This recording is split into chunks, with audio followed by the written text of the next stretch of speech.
مادر مادر بود و نبودم مادر، مهری تو همیشه در وجودم مادر.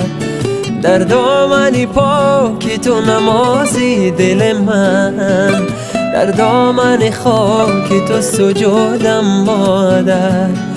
در باغ بهشت بوی مادر باشد، مهتاب بهشت روی مادر باشد. در آی جهان تشنه زاری دیدار، دو چشمی ترم بسوی مادر باشد.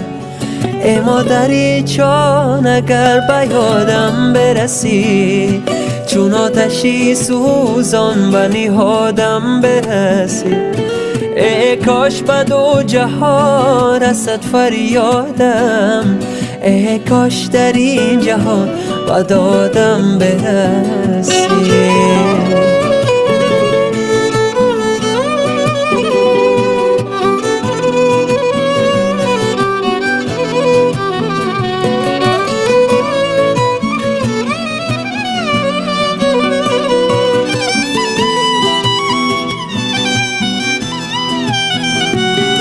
هر لحظه زند چون آفتابی سحری، پیشی نظرم مادری جان جلوه کری. هر لحظه زند چون آفتابی سحری، پیشی نظرم مادری جان جلوه کری. با دست ساتش از سعیب شکیدن، با دیده ای چار انتظاری پسری. با دست سانش از سعی پیشکی در، با دیده ای چار انتظاری پسری.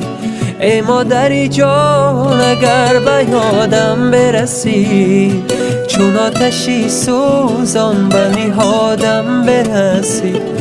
ای کاش به دو جهان رسد فریادم، ای کاش در این جهان به دادم برسی. ای مادری جان اگر به یادم برسی، چون آتشی سوزان به نهادم برسی.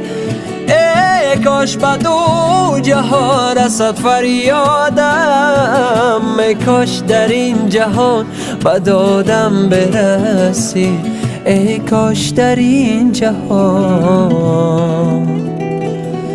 به دادم برسی.